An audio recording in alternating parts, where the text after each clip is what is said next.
Ya, Naila, satu lagi perkara yang ditekankan oleh KWSP sebentar tadi, masalahnya adalah impak pengeluaran simpanan KWSP sewaktu pandemik. Kita lihat sejak pandemik COVID-19, ramai kita faham perlukan bantuan keuangan yang lebih. Mereka perlu mengeluarkan simpanan KWSP mereka untuk terus membayar komitmen dan menyara hidup. Itu kita faham. Tapi kita tidak berlari daripada impak yang ia bawa. Selepas lebih 2 tahun ia terjadi. Ini antara perkara yang ditekankan oleh KWSP sebentar tadi. Kalau kita ingat, ada 3 skim yang diumumkan oleh kerajaan untuk membantu rakyat meringankan beban keuangan mereka. Mereka dibenarkan mengeluarkan simpanan KWSP mereka. Pertama sekali melalui skim iLestari pada April 2020 sehinggalah Mac 2021.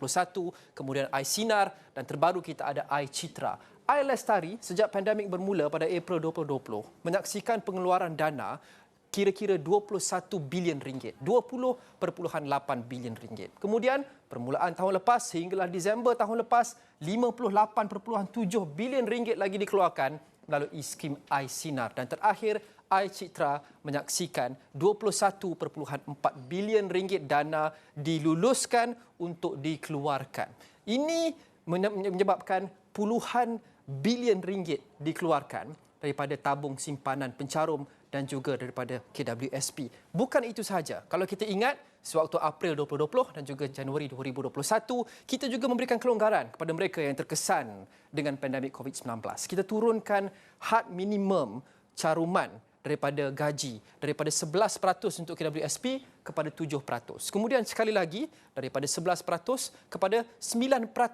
Ini semua memberikan kesan. Jadi dua ini digabungkan dengan 3 pengeluaran yang besar ini, yang mega ini, menyebabkan kira-kira 110 bilion ringgit hilang daripada caruman. Ini anggaran KWSP sendiri, 110 bilion ringgit yang sebelum ini ada dalam simpanan KWSP rakyat Malaysia sudah pun dikeluarkan. Dan sudah tentu angka sebesar ini akan membawa impak yang cukup besar. Bukan hanya jangka pendek, tapi jangka panjang juga.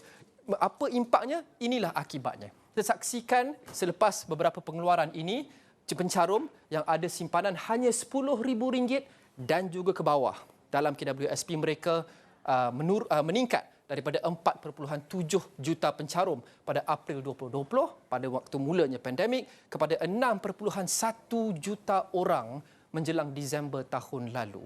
Kira-kira hampir 2 juta peningkatan mereka yang simpanan mereka semakin merosot akibat dikeluarkan. Dan mereka yang ada simpanan RM1,000 dan ke bawah. Cuba kita bayangkan, bukan RM1,000 sebulan. Ini keseluruhan simpanan RM1,000 dalam KWSP mereka meningkat daripada 1.4 juta pencarum hampir 2 kali ganda kepada 2.6 juta pencarum. Ini bukan sahaja memberikan kesan yang banyak, yang besar kepada kapasiti keuangan KWSP. Begitu banyak duit dikeluarkan. Tapi kita risau berkenaan dengan impak jangka panjang bagi pencarum dan rakyat Malaysia secara keseluruhannya. Apabila mereka ada begitu sikit dalam KWSP mereka, bagaimana mereka mahu hidup selepas persaraan? Untuk kita berikan konteks, RM10,000, kita tak payah sentuh pun berkenaan dengan RM1,000. RM10,000. Jika anda ada RM10,000 dalam KWSP selepas anda bersara dan anda bertahan purata yang kita anggarkan 20 tahun jangka hayat selepas bersara pada umur 55 tahun sekitar itu. Ini bermakna RM10,000 dibahagikan dengan 20 tahun, anda hanya akan ada RM42 sebulan pendapatan untuk dibelanjakan. Ini sudah tentu amount yang terlampau sikit. Tidak masuk akal untuk kita bayangkan seseorang duduk di mana sahaja cukup RM42 sebulan untuk menyara hidup. Ini juga perlu ambil kira faktor inflasi. 20 tahun dari sekarang, RM42 tak sama nilainya dengan RM42 hari ini. Dan hari ini, RM42 pun sudah sangat sikit. Inilah masalah yang kita hadapi. Sekali lagi, kita faham apa yang diperlukan oleh rakyat ketika mereka terdesak dan sempit daripada segi keuangan sewaktu pandemik COVID-19.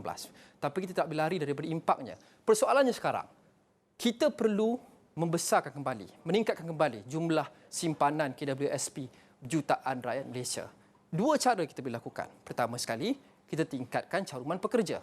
Ini sudah tentu lebih susah kerana secara mudahnya ia melibatkan peningkatan gaji yang mengambil masa. Duit yang dikeluarkan perlu dicarum semula berbulan-bulan dan mengambil masa untuk capai ke tahap 20-30 ribu sekalipun. Jadi, adakah majikan sekarang patut mengambil peranan untuk meningkatkan caruman mereka sekurang-kurangnya untuk sementara waktu untuk bantu rakyat Malaysia? Kerana kita tahu majikan berada di kedudukan kewangan yang lebih baik berbanding pencarum biasa. Khasnya di setengah sektor, mereka masih lagi merekodkan keuntungan yang sangat sihat walaupun ketika pandemik. Adakah pada ketika ini sektor swasta perlu ambil tanggungjawab untuk bantu rakyat Malaysia? Soalan ini yang saya tanyakan kepada Profesor Madya Dr. Ahmad Razman Abdul Latif, pencarah kanan Putra Business School. Ini kata beliau.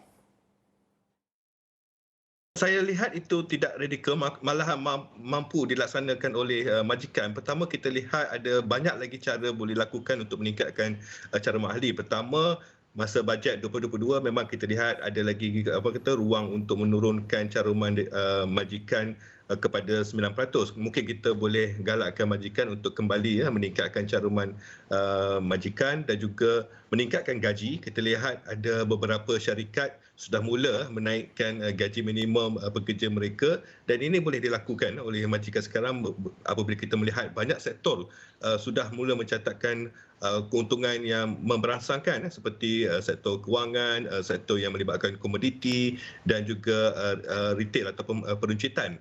Dan apabila ini dapat dilakukan oleh majikan dari segi kenaikan gaji dan juga orang kata caruman daripada majikan, ini memang akan membantu ahli. Baik, boleh atau tidak, itu sudah terjawab. Tapi mahu atau tidak, itu persoalan yang lain. Naila?